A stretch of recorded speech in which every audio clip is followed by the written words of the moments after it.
I'm Kenneth, a relationship coach and a psychotherapist. Every relationship is different and every breakup is different. Work with me and you'll get professional help on your situation. And if you're in no contact focused on personal growth, my Knowledge Workbook series and Creative Healing course can help you make changes like you've never made before. Available now at AskCraig.net.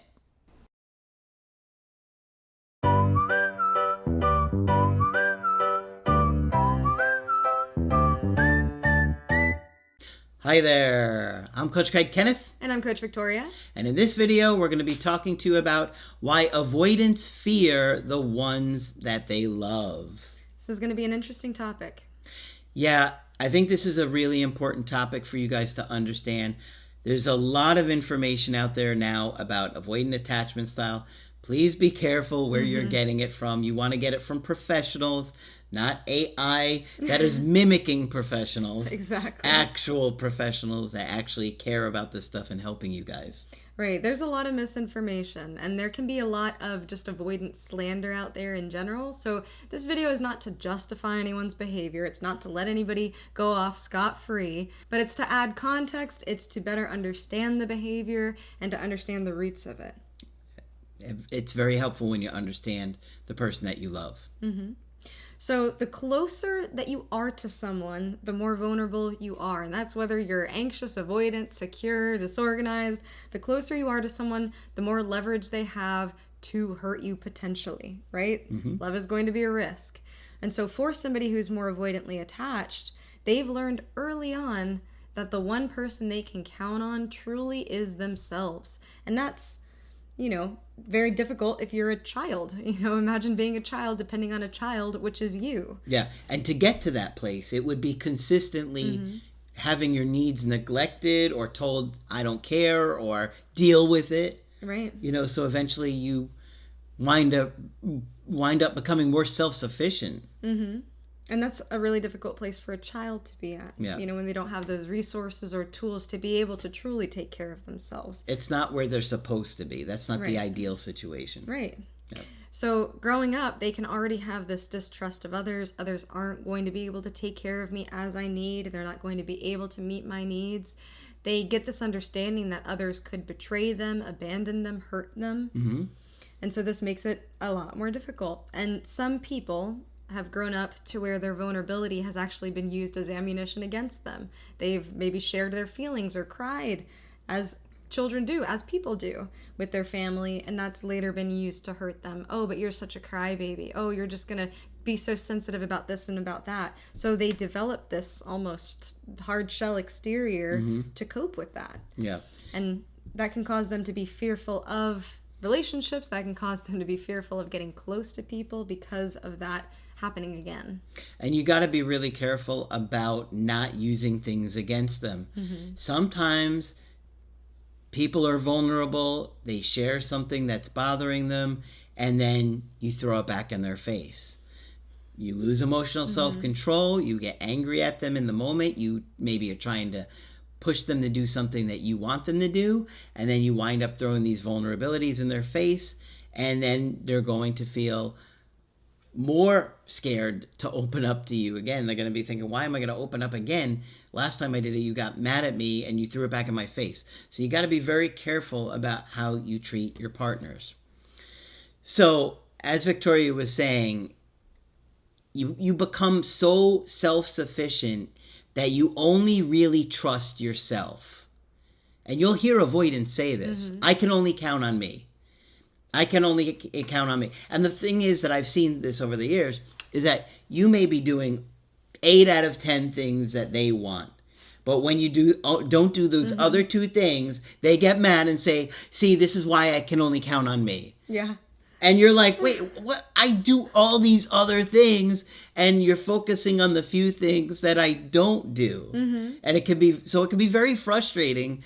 But the trauma of having that neglect done to them for so many years makes them more irritable, agitated, angry, because they're more angry about what happened to them in their childhood, and so it comes out at you because their mom didn't do that particular thing for years and years and years when they begged and fought and screamed, and so now you do it, and you're kind of getting the brunt and the blame of that anger, which isn't fair.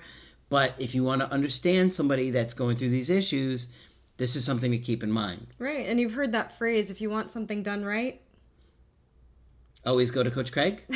No. Do it yourself, right? And that's something that avoidants say too. Yeah. If I want it done right, I'm going to do it myself. And this really is protecting that independence that maybe it hasn't been perfect, right? Maybe they haven't been able to take care of their own needs because they were a child, but it's gotten them to where they are today. And a lot of avoidants have that mindset of, well, I was able to figure it out. I didn't have anybody and I still made it. Yeah. And so they really protect that independence that has got them through. So their greatest fear, it might be to be smothered. It might be to be engulfed. And the reason for that is because they're protecting their sense of independence that has kept them safe. Being engulfed, it threatens their sense of independence. And this ties to what happened in their early development where there were demands placed on them. Okay? This is the deep end of the pool stuff. I was listening to some old recordings with Margaret and I talking about this. And, you know, her thoughts about this really go back to that development where the child eventually gets demands put on them, whether you realize it or not. When you go back and look at your development, you know, first your parents make you start to get potty trained or, you know, things of that nature. And so this is how far back those demands go. So now when you put demands on them, they don't feel like you care about them because they feel like I didn't get my needs met and my mom didn't love me when she put these demands on me. So if you put these demands on me, you must not love me either. Yeah. So this is really deep stuff here. That's why we're telling you, be careful about the nonsense out there with AI generate. They don't understand this stuff. Okay? They get very basic things over and over again. Right. And there can be a lot of hate on avoidance. I know the criticism is, well, you're not a kid anymore, you're an adult. We're not saying these things to justify this behavior, but to understand it. That's right. And if we can understand it, then we have a starting point with how to change it, how to work on it. And I know there's plenty of avoidants that are watching this video right now. So we don't want to come from that standpoint of this happened to you and there's no hope for you. You just got to suck it up and do better because that's what they've heard their whole life. Right? We're trying a different approach.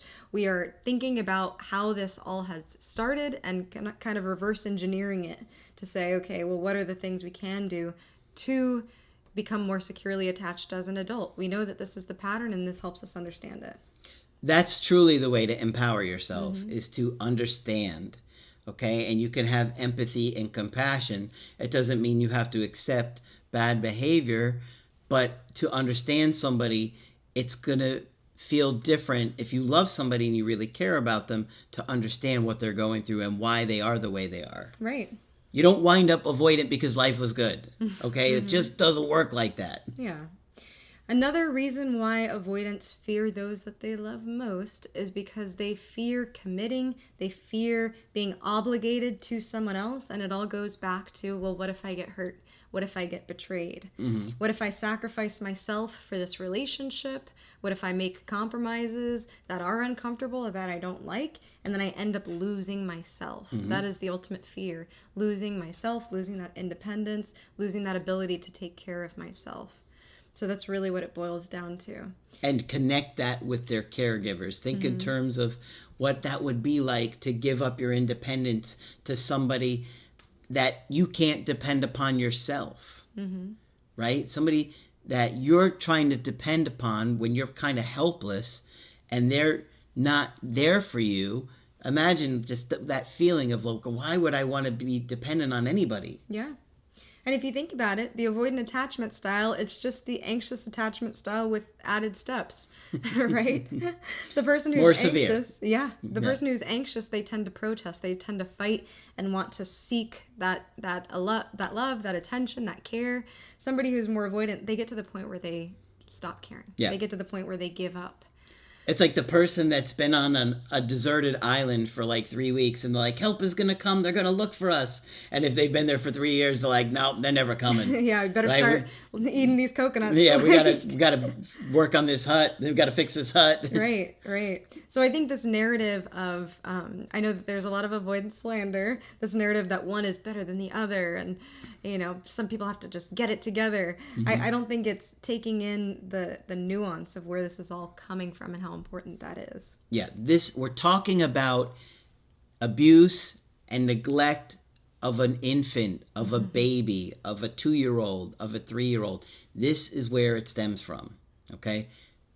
You may not believe it, but Margaret was a clinician for 40 years, and the more she talked to us about it, the more I was like, I cannot believe it, but it's true. Yeah. The more you just see it, you look at the correlation, and it's just undeniable, So please, when you're remembering all of this and you're thinking about somebody, imagine them as 2 years old being left in the crib or screamed at because they're asking for help or, crying and being ignored.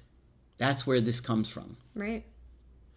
The fear is ultimately having to face the risk that is relationships in general. Mm-hmm. You hear a lot of avoidants say things like, well, it shouldn't be this hard.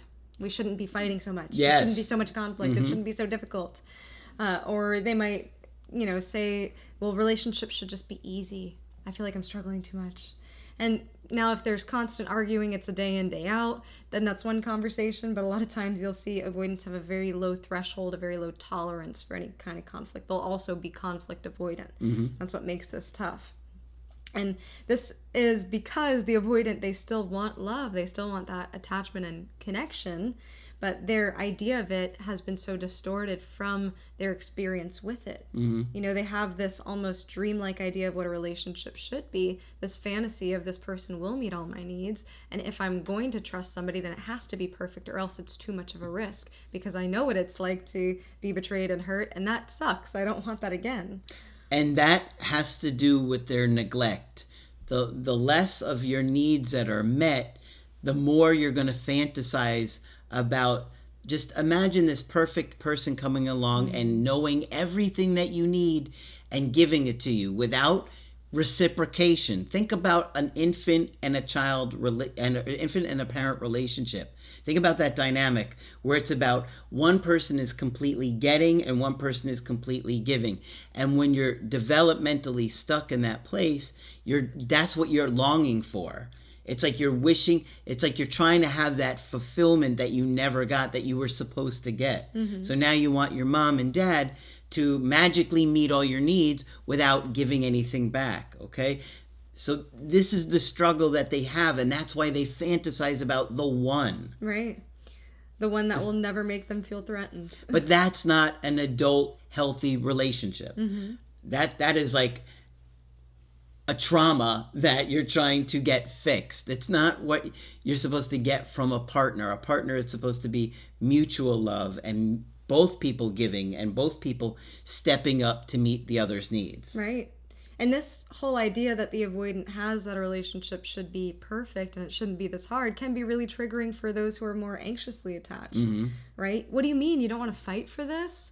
What do you mean you don't care? You don't want to talk it through? We just got to talk it out. And so they're like, no, I need another mommy to come along and be perfect. Yeah, right. And they're like, well, I need a mommy to care for me too. No, find your own mommy. I need a perfect mommy. Thank you. We all do become like little kids when we're in romantic relationships. We become that vulnerable. And yes, we are adults. Yes, we do know better, but in relationships, we have to learn to be gentle with each other because this stuff comes up regardless. And sometimes we don't know better. Sometimes if we haven't been given that role model or have learned these skills, they're not just going to come out of thin air. But this is part of the reason that avoidants leave and walk away, right? Because they are trying to have these needs met that were never met, and they have this fantasy that it's going to happen magically. And the reality is that it's not going to happen like that. And so if your avoidant is walking away from you thinking that some new person is going to magically meet all their needs without having to give, it's not going to happen. Mm-hmm. It's not going to happen. Yeah. Okay? But we're always encouraging everybody to work on these issues, working on your attachment issues. Anxious people have to work on their issues too. Mm-hmm. You guys don't realize all the things that you're doing that is triggering your partners, okay? Because anxiety makes us selfish and self-absorbed, so we can't see the other person's point of view and perspective. Mm-hmm. And it's interesting because sometimes the avoidant has a little bit better understanding of that than the anxious person. Yeah. Have you noticed that? And just that need for space, that need for independence, they're able to... They're a little bit more respectful of like, I could see why you need some space. I'm not going to pressure you for that. Whereas the anxious person can't handle that at all. Yeah. They're more stuck in that protest mode. Mm-hmm. So avoidants do see some things clearer than anxious people do. Mm-hmm. Okay, and so that's why sometimes they'll be able to point out you're being selfish. You'll hear your avoidant partner saying that you're being selfish, and you don't want to hear it because you're so focused on how they've been selfish, which is probably true. Yeah. But they are probably accurate in their points, or at least there could be some accuracy, right? There could be some distortion there, especially at the time of a breakup. Right. And, same goes for the anxious person. You also need to learn how to self-soothe.